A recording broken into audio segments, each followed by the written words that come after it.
Assalamualaikum warahmatullahi wabarakatuh. Jumpa lagi bersama saya Hendra Purnama dalam podcast kita kali ini. Podcast Kubisa, cepat, tepat, melesat bersama Kubisa. Oke? Baik, pemateri kita pada hari ini adalah Hafiz Kuswara. Selamat datang Pak Hafiz. Baik, materi kita kali ini adalah mindset tentang pemuda kita, di mana kita saat ini sangat mengkhawatirkan bahwa dari sekian juta penduduk Aceh, belum tentu 1% dari kita jadi pengusaha, terutama anak mudanya. Mungkin Mbak Hafiz bisa memberikan gambaran atau pandangan lah tentang fenomena apa ini. Gitu. Ya, baik. Terima kasih Bang Hendra. Alhamdulillah hari ini diberikan waktu untuk hadir di podcast Aku Bisa. Dan hari ini sebenarnya banyak pembahasan, cuman kita hari ini membahas tentang mindsetnya anak muda tidak jadi pengusaha dulu, Pak. Betul. Karena memang hari ini yang kita lihat banyak sekali anak muda. Kita ambil range-nya itu anak-anak SMA, Betul. Ya. Yang dimana mindset mereka sekolah, SMA, habis itu bagaimana masuk ke perguruan tinggi favorit, setelah itu bagaimana bisa jadi PNS. Yang saya rasa ini banyak sekali. Betul. Salah atau tidak? Saya rasa nggak salah. Betul, salah 100%. Cuman masalahnya adalah ketika penerimaan PNS hanya beberapa orang dan yang mendaftar ribuan orang, artinya kan banyak sekali yang tereliminasi. Betul. Nah, yang saya khawatirkan adalah orang-orang yang tereliminasi ini, mereka bingung mau kemana, akhirnya kerja apa aja deh. Yang penting kerja. Atau yang penting ada pemasukan dan lain sebagainya. Betul, dan lebih parah lagi kita sekarang sektor kiri lebih besar dibanding sektor kanan, ya kan? Betul. Maka dari itu ini yang ingin saya bahas, bagaimana sebenarnya harusnya anak muda Betul ya. Jangan hanya berharap untuk menjadi PNS saja. Betul. Akhirnya segala cara dilakukan, Bang. Betul. Ada sana kemari yang penting masuk kan. Iya. Fenomena ini yang harus kita cari solusinya. Betul. Dan apa sih yang harus dilakukan mulai dari sekarang? Karena memang mindsetnya pengusaha itu sebenarnya mindset, Pak. Betul. Bukan profesi sebenarnya. Iya. Jadi pengusaha bukan profesi, bukan profesi. Iya. Entrepreneur itu bukan profesi, tapi mindset. Ya, pengusaha itu apa? Yang tahan penting, tidak ada menyapa. Itu kan bukan profesi sebenarnya. Betul. Artinya walaupun dia bukan seorang pengusaha, tapi dia punya mindsetnya pengusaha, maka dia akan sukses di bidang apapun. Iya. Jadi bukan harus dia menjadi pengusaha atau ada bisnis. Iya. Untuk bisa sukses di karirnya kira-kira waktu itu. Berarti mindset pertama itu mindset tahan banting ya? Ya, dan banting, mudah menyerah. Artinya dia punya banyak inovasi. Nah, untuk punya mindset seperti itu tuh, karena kan kalau orang kaya tebantin sekali dua kali, oke lah, bokap gue kaya. Ini anak ini skip tebantin sekali langsung diusut. Nah, sebenarnya Bang, ya kita bilang aja anak-anak yang berasal dari keluarga yang kurang mampu. Betul. Dia punya modal yang lebih besar daripada orang-orangnya itu. Oh gitu? Iya. Kenapa? Karena anak orang kaya itu biasa hidupnya enak. Iya. Akhirnya apa? Akhirnya karakteristik dirinya tidak terbentuk oleh alam. Iya. Makanya banyak sekali di luar sana anak-anak orang kaya, Pak. Itu ketika orang tuanya meninggal 5 tahun pertama itu dia akan jatuh bangkrut. Iya. Bisnis sebesar apapun itu, kalau misalnya anaknya tidak dibina oleh orang tuanya juga, hanya menikmati uang orang tua, maka tidak ada apa-apanya juga. Iya. Nah, tapi kalau dia berasal dari keluarga yang kurang mampu, memang sakit ya memang sakit. Jadi ketika dia berjuang untuk menjadi pengusaha pun dia bodoh amat. Iya. Memang udah dasar sakit. Ya, uang udah dasar seperti itu dan tujuan dia untuk sukses. Iya. Nggak dia peduli dia berasal dari keluarga yang bagaimana. Tapi kan untuk ngumpulin modal itu kan ada semacam mindset dari anak muda kita bahwa kalau untuk berusaha tuh uang. Padahal kan seharusnya nggak begitu, kan? Karena kalau ceritanya uang duluan ya langsung mundur nih. Nah, untuk mungkin ada pandangan nggak sama Bang Hafiz bahwa yang pertama ini bukan uang. Betul. Gitu. Saya setuju, Pak. Karena di masyarakat kita yang paling utama modal itu adalah uang. Iya. Terutama anak muda hari ini. Iya. Terutama misalnya mahasiswa yang ingin punya usaha. Ketika ditanya kenapa nggak jadi pengusaha, dia nggak ada modal. Ya, oh betul, modal kurang dan sebagainya. Tapi sebenarnya modal seorang anak muda, apalagi kita sebagai anak muda ini, modal utamanya bukan uang, Mbak, melainkan tenaga kita, Nah, iya. pikiran kita. Yang hari ini mungkin orang-orang kaya nggak punya, orang-orang tua yang kaya raya nggak punya hari ini kekuatan lagi, ide lagi, dia nggak bisa kerja 1 kali 24 jam lagi. Tapi kita anak muda, apapun bisa kita lakukan ya. Dan itu adalah modal paling besar. Betul sih. Contoh kita bilang aja deh, modalnya nggak ada uang, Mbak. Oke, kita lihat fenomena hari ini. Oke. Mahasiswa itu banyak tuh biasa mengajukan proposal bisnis. Oke. Ya. Itu kan kampus ataupun Kemenristek mengatakan hal seperti itu. Dapatlah 10 juta 15 juta. Oke. Pertanyaannya, uangnya kemana? Uangnya mungkin dipakai beli HP, betul. Nggak jadi ke bisnis juga. Dengan alasan ini bisnisnya apa ya? Dan padahal kalau misalnya kita bilang hari ini kita mau punya uang tambahan atau kita mau sukses gitu ya, tanpa modal, tanpa uang pun kita bisa. Contohnya kita menjadi dropshipper. Oh iya. Kita ambil barang orang, kita bagaimana negosiasi dengan yang punya barang, apakah dibayar dulu ataupun enggak. Tapi rata-rata kalau dropshipper itu kita disuruh ambil barang. Iya, betul. Iya. Artinya kita punya modal. Betul. Kita hari ini punya gadget, punya airport. Ya, Hampir semua orang punya. hampir semua orang punya, hampir semua orang bisa gunainnya gitu. Terutama anak muda. Betul. Cuman pemanfaatan handphone hari ini bagaimana? Iya. Pemanfaatan gadget mereka ke game ajakah ataukah mereka bisa memanfaatkan untuk bisnis? Betul. Mereka semua hari ini main Instagram, main TikTok, Shopee pasti udah. Padahal dari situ sumber duit semua. Sumber duit semuanya. Kan gitu, Pak? Ya. Gitu kan kita Memang kita speechless kalau pembahasan yang dikira ya dari HP itu bisa dapat duit kan? Betul. Apalagi dia yang digital seperti ini. Tapi sebenarnya banyak kan, Pak? Iya. Harus dibahas. Nggak tahu alasan apa nih. Jadi memang sebenarnya kompleks lah. Iya. Untuk hari ini bagaimana anak mudanya bisa, sebenarnya inti adalah kesadaran, Pak. Betul. Jadi manusia itu bisa berubah. Itu karena 2 hal, Pak. Apa tuh? Yang pertama itu karena kesakitan, dan yang kedua karena pembelajaran, men. Kalau ingin belajar. Karena pembelajaran ilmu. Oh, ilmu ya. Jadi orang itu bisa berubah karena 2 hal. Yang pertama karena ilmu, dan yang kedua karena kesakitan. Apa maksudnya? Yang pertama karena ilmu, karena dia belajar. Iya. Nah, dia ingin mencari tahu apapun itu. Jadi dengan dia belajar, maka mindsetnya terbuka. Oh iya, betul. Yang kedua karena kesakitan.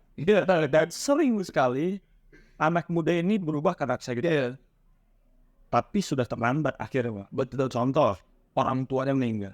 Iya. Mau nggak mau, dia akhirnya Cari makan sendiri. Dan yang harusnya itu dia lakukan ketika orang tua masih ada. Iya. Masih ada yang nolong di kasir ya.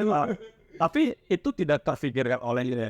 Nah, makanya yang ingin saya sampaikan di sini adalah kesadaran anak muda hari ini. Bagaimana mereka harus cepat sadar. Ayolah, sebelum orang tuanya nggak ada, sebelum orang tua kamu nggak ada, ayo kita banggakan mereka. Oke. Gitu. Jadi kesadaran itu yang ingin kita bangun.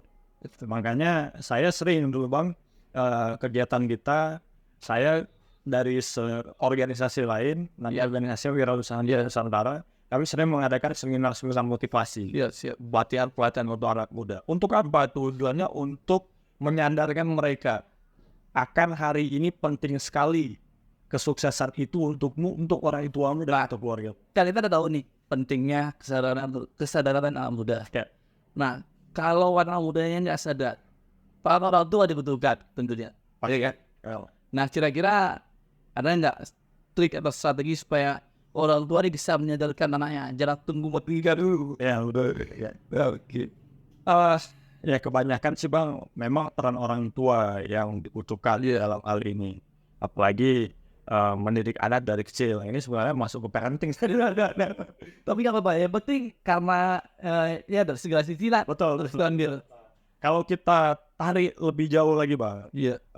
Anak ini kan kita lah sebagai manusia kan terbentuk dari lingkungan dan dari genetik gitu. Saya pernah belajar itu ilmu namanya Stephen. Iya. Stephen itu salah satu tes untuk mengetahui potensi diri, kelebihan dan kekurangan melalui sidik jari. Iya. Jadi dengan sidik itu seperti tes IQ lah gitu. Iya. Cuman kalau tes IQ kita jawab soal, kalau ini dari sidik jari. Artinya yang dicari dari Stephen ini adalah genetiknya, Pak. Karena ternyata saya baru tahu kita hari ini terbentuk, kita hari ini dengan sifat-sifat kita itu dari dua hal. Yang pertama lingkungan, dan yang kedua genetik kita. Dan ternyata genetik hanya 20%. Genetik 20%. 20%. Selebihnya lingkungan. Selebihnya lingkungan, 80%. Makanya Pak, hari ini kita lihat gitu kan, mungkin dia dulu bagaimana bagus orangnya, tapi ketika masuk ke lingkungan yang negatif, sedikit negatif juga. Iya. Cuma ada orang-orang juga yang lingkungannya bagaimanapun, dia tetap bisa menghandle diri. Iya. Nah, itu balik lagi ke diri masing-masing. Tapi itu susah. Susah, jarang. Ya, lingkungan kan sangat berperan penting, Pak. Iya. Tapi ini kita ingin bahas tentang lingkungan. Oke. Lingkungan bagaimana yang diberikan oleh orang tuanya, Iya. akan mempengaruhi kita di masa depan. Betul. Nah, ya kita lihat hari ini di kota-kota besar dengan anak-anak orang kaya yang mungkin orang tuanya bekerja dari pagi sampai malam, anaknya tidak diberi perhatian yang khusus, ya akhirnya kan merusak anaknya. Betul. Nah, makanya kalau misalnya dibalik lagi ke apa yang harus orang tua lakukan untuk menyadarkan seorang anak ini, karena saya sebagai anak mungkin saya tidak bisa memberikan banyak informasi tentang itu. Cuman yang saya dapat adalah ketika kita sebagai seorang anak, paling tidak orang tuanya memperhatikan dia saja, itu dia akan bisa sadar, Pak. Paling enggak dia tahu. Saya kebetulan anak pertama, jadi tahu bagaimana orang tua merintis usaha. Jadi saya sadar gitu. Saya sadar, orang tua saya capek nyari duit untuk saya. Saya sadar akan lingkungan itu, akan hal itu. Dan itu saya dapatkan ketika orang tua saya dulu nggak punya apa-apa, Pak. Nah, saya ketika dia berasal dari keluarga orang balik lagi tadi, ya dia udah nggak melihat kesusahan itu lagi. Tapi ketika saya melihat itu, saya sadar bahwasanya orang tua saya perlu sekali untuk saya sukses. Perlu sekali untuk saya bisa membahagiakan mereka, untuk membantu mereka agar mereka tidak capek lagi. Sebenarnya itu yang membuat saya sadar, Pak. Jadi lebih ada faktor pendorong lain untuk anak. Iya, betul. Itu menarik sih, lingkungan. Berarti dilarang bergaul dengan orang miskin loh. Atau dilarang bergaul dengan orang yang punya mindset buruk. Itu lebih tepat. Jadi ya bisa kita bilang miskin belum tentu mindsetnya buruk. Cuman kalau orang-orang yang lingkungannya negatif itu wajib kita hindari, Pak. Yang negatif bagaimana ya? Mungkin 24 jam dia ada main HP, dia lupa apa namanya ibadahnya, lupa lingkungan, lupa orang tuanya, itu jangan kita dekati. Karena saya mendapatkan motivasi yang luar biasa, ilmu luar biasa, Pak. Ada satu poin yang saya dapatkan, bahwasanya banyak sekali orang-orang sukses bilang, kamu itu terbentuk dari lingkungan kamu. 5 teman kamu hari ini itu bisa melihat kamu itu bagaimana. 5 kawan kita di dekat kita, kira-kira gitu. Atau contoh paling kecil aja lah, misalnya Bang Hendra. Hari ini kawannya mungkin gubernur, menteri. Berarti Bang Hendra hari ini apa? Berarti orang yang dia punya jabatan juga, atau setidaknya punya kekuasaan. Nah, baru ada pertanyaan. Jadi bagaimana Bang? Kami kan bukan siapa. Nah, karena kita bukan siapa-siapa, maka kita cari orang-orang yang punya apa-apa, dan kita kawanin, gitu. Kita dekati. Karena paling enggak kalau misalnya kita dekat sama mereka, kita akan terkena dampaknya sedikit. Bahkan kan hadis atau perkataan Rasulullah yang mengatakan, jika kamu berteman sama tukang besi, kamu akan Rasakan panasnya. Jika kamu berteman sama tukang parfum, Kamu cium wanginya. kita terkena wanginya juga. Jadi lingkungan itu sangat penting sekali untuk anak muda. Harus selektif ya. Betul. Kita mau jadi apa, berkawan dengan lingkungan seperti dia. Yang nggak usah malu-malu. Nah, fenomena hari ini anak-anak muda ini gengsi tinggi. Betul. Itu harus kita hapuskan. Karena kalau kita bergengsi, maka kita tidak akan bisa jadi apa-apa. Kalau kita punya gengsi, maka kita sulit, Pak, untuk kemana-mana. Tapi kalau kita kaya, maka kita pasti akan bergengsi. Gengsi itu betul sendiri ya. Betul. Oke, pemirsa, kita break sejenak dan masuk lagi nanti ke sesi 2. Terima kasih. Oke, welcome back to Kubisa Podcast. cepat tepat melesat bersama Kubisa. Baik, kita lanjut ke sesi kedua. Tadi kita udah bahas nih masalah mindset. Nah, kira-kira nih saya selaku anak muda, anak SMA lah atau anak kuliah, saya sadar nih bahwa lingkungan saya toksik nih. Gimana cara keluarnya kira-kira? Tinggal udah Pak. Tinggal ya. Wajib ditinggal ya. Nggak sana pilihan lain. Kita nggak boleh, tapi dia sakit hati atau bagaimana nggak bisa gitu. Harus kita tinggal ya. Kata langsung ya potong. Oh, Karena kalau nggak Bang, kita seperti sedang berlari, tapi kaki kita satu ditarik. oh, Nggak bisa dong. iya, Atau nyeret-nyeret kita. Sedangkan kita mau lari kencangnya. iya. Jadi harus kita tinggal. Kita cari lingkungan yang baik. Cari lingkungan baru, cara Untuk anak SMA sebenarnya, untuk anak SMA nih, cari lingkungan baru kan hari ini gampang sekali, banyak sekali organisasi-organisasi internal ataupun eksternal dari sekolah. Contoh internal ada OSIS, ada pramuka, ada paskibra. Yang penting intinya adalah anak muda ini harus aktif. anak muda sakti. Harus aktif. Kalau dia nggak aktif, dia mager ya, dia sibuk dengan gadgetnya aja. 24 jam dia dengan gadgetnya, dengan teman-temannya ngopi-ngopi, tidak ada pembahasan dan lain sebagainya. Hanya menggosip saja. Akhirnya kan waktu habis, Pak. Betul. Ini bagaimana anak muda harus aktif, dan memang satu kuncinya, ya kita harus buka tembok aja. Iya. Nggak peduli apa kata orang. Emangnya orang itu ngasih kita duit. Itu harus. Oke. Demikian poin pertama yang harus kita ambil ya. Ya, betul. Bahwa harus buka tembok. Harus buka tembok, tinggalkan lingkungan toksik yang selalu ribah. Iya, betul. Oke. Strategi kedua, gimana nih? Untuk membangun bisnis lah, Oke, kita ada berorganisasi supaya dapat relasi banyak. Ini kan udah siap-siap bangun bisnis nih. Nah, terkait membangun bisnis, yang paling penting itu adalah mentalnya dulu. Mental. Mentalnya dulu. Artinya mentalnya ini apa? Bukan apa bisa langsung bangun bisnis, ada modal, bisa. Iya. Cuma kan kita pasti akan berturut-turut. Iya, betul. Dan memang harus seperti itu. Cuman untuk anak muda, ini saran saya memang kalau belum ada modal untuk mulai bisnis, bisa jalankan bisnis orang lain dulu. Oh, bergabung atau kerja? Bisa kerja, bisa bergabung. Oh, reseller, Reseller, dropshipper, atau dia kerja dulu. Untuk mengetahui bagaimana pasar menghadapi orang lain dulu, gitu. Untuk meningkatkan mentalitasnya dia dulu. Berarti mental itu siap. Oh ya, Bukan. Ini mental itu bagaimana ketika usahanya ini nggak ada laku, dia tetap jualan. Kuat ya. Bagaimana menghadapi orang lain, dia nggak malu-malu menawarkan produknya. Itu kan mental dulu, Pak. Betul. Sakit dulu lah intinya. Agar mental kita terbentuk. Jadi bukan yang harus ada modal nih 10 juta buka bisnis. Saya yakin langsung down, just lah. Nggak tahu kondisi di lapangan bagaimana. Betul. Dan orang-orang sukses di luar sana itu pasti gagal dulu, Pak. Iya. Nggak ada yang langsung sukses. Kalau pengusaha itu langsung sukses, maka semua orang menjadi pengusaha. Seperti di film Korea. Cuman kan ini nggak semudah itu. Betul. Bisnis ini mudah, tapi susah, Pak. Betul. Susah, tapi mudah. Jadi ya kita harus memahami pasar, kita harus bagaimana marketing kita, dan lain sebagainya. Makanya balik lagi ke mental tadi, Pak. Hari ini saya punya beberapa usaha, Pak. Yes. Terutama di Loksmawe. Dan itu pekerja saya itu mahasiswa semua, Pak. Nah, mahasiswa kampus yang ada di Loksmawe. Iya. Dan saya katakan sama mereka, walaupun hari ini banyak mahasiswa mungkin yang nggak mau seperti kalian, saya bilang. Iya.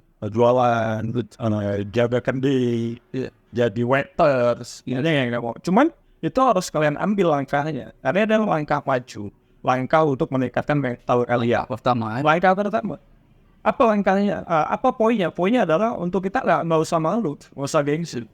Kalau kita udah gengsi kan payah, Pak. Karena itu yang pertama. Itu yang paling pertama, gitu. Tapi saya sampaikan sama mereka bahwasanya ya hari ini kalau kalian jadi karyawan nggak ada masalah. Ambil pelajaran yang baiknya di sini. Dari sekian banyak karyawan, berapa orang yang akhirnya kembali nggak meneruskan? Ada sebenarnya terkait lanjut tidaknya saya lihat dari ini 3 Pak. Etika berpengaruh juga. Artinya ketika dia bekerja pun kan kita lihat bagaimana attitude-nya. Karena kan hari ini bang, ya anak muda perlu uang bang. Iya. Mereka perlu pemasukan, mahasiswa perlu uang tambahan. Dan ketika orang-orang itu attitude-nya rendah, agar kita amarahkan di kasir, uang kita diambil, dia nggak bisa kerja lagi.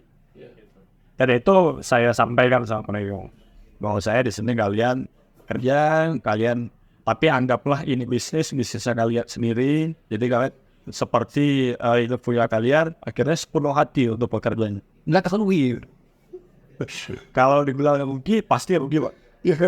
Beberapa hari misalnya omset kita turun, nggak rugi. Cuman saya katakan juga sama mereka, ini rugi.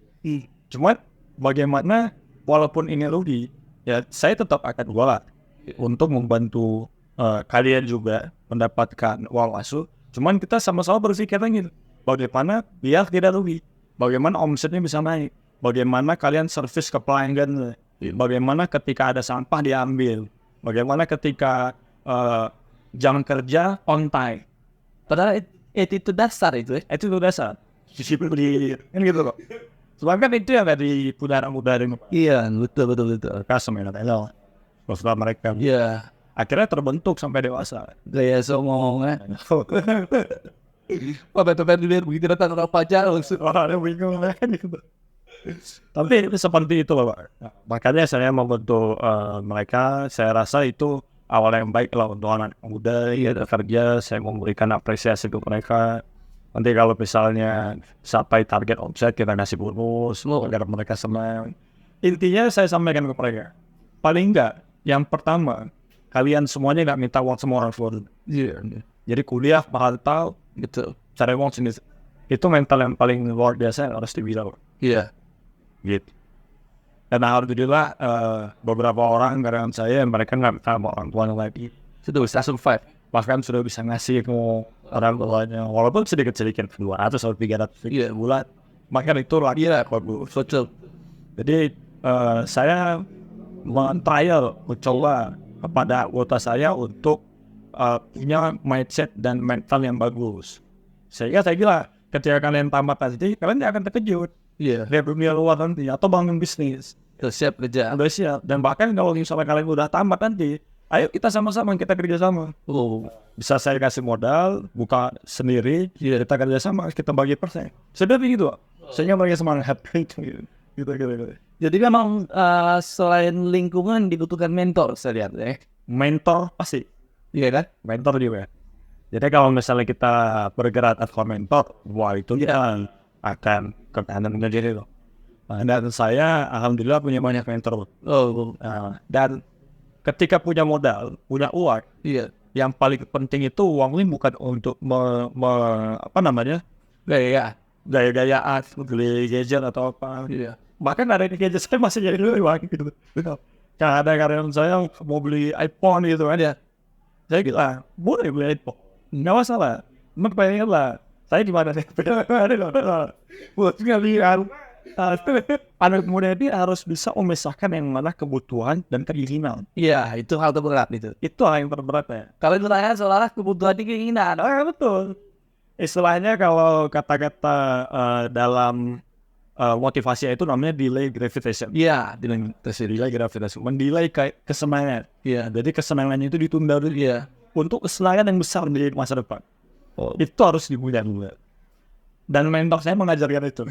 Makanya mentor itu penting sekali. Dan kita apalagi nih dari organisasi Kubisa. Iya. Nah kita punya banyak mentor juga. Berarti siap jadi mentor kira-kira kalau ada pemirsa yang mau, Bang, saya mau berubah hidup saya Bang, tolong mentori saya Bang. Kira-kira siap ya? Ikut dari Kubisa siap ya? Dari Kubisa pasti siap Bang. Karena kita punya banyak program juga. Bukan hanya untuk UMKM, tapi untuk anak-anak muda. Bahkan tadi kita punya program untuk anak-anak yang kurang mampu, anak-anak yatim, untuk kita bina di sini. Iya. Kita siap untuk itu Bang. Intinya untuk kemajuan bangsa dan terutama dari pribadinya masing-masing. Agar anak muda ini terjerumus ke hal yang negatif. Iya. Ada nih. Karena tingkat di Aceh sekarang sangat mengkhawatirkan. Sangat mengkhawatirkan. Iya. Dibandingkan dengan daerah lain, bukan cuma dari segi pendidikan dan kemiskinan, tapi tingkat tingkat kepedulian sangat rendah. Oke, baik. Memang menarik sesi kita kali ini, cuman waktu juga membatasi kita. Sebelum kita tutup, Bang Hafiz silakan kata-kata. Oke, dia satu yang ingin saya sampaikan adalah untuk anak muda terutama, kita sebagai anak muda hari ini punya modal yang besar, yaitu waktu kita, tenaga kita yang bisa kita alokasikan sebaik mungkin untuk kesuksesan kita ataupun untuk orang tua kita pastinya. Maka dari itu, manfaatkan waktu ini, dan pesan saya yang orang tuanya masih ada juga, mari kita sukseskan diri kita untuk kebahagiaan mereka. Karena bagaimana kesenangan kita ketika kita bisa memberikan uang untuk orang tua kita. Bahkan kita bisa menghajikan dan menyembuhkan orang tua kita. Itu kan sebuah kebanggaan besar. Kita bangga dan orang tua kita pasti sangat bangga sama itu. Nah, yang untuk orang tua yang sudah tidak ada masalah juga. Nah, kita doakan mereka dan kita perlu sukses ini untuk apa? Untuk keluarga kita nanti. Betul. Untuk orang-orang yang perlu kita bantu nanti. Maka dari itu, untuk anak muda hari ini, langkah kecilmu sangat berarti untuk masa depan. Dan satu langkah kecil hari ini itu akan menentukan 1000 langkah besar di depan sana. Maka dari itu jangan takut melangkah. Melangkah saja. Mau jatuh kita bangkit lagi. Istilah seperti naik tangga. Ketika kita jatuh di tangga kedua, kita ulang dari bawah sampai kita meraih ke puncak kesuksesan itu. Kira-kira itu, Pak. Oke.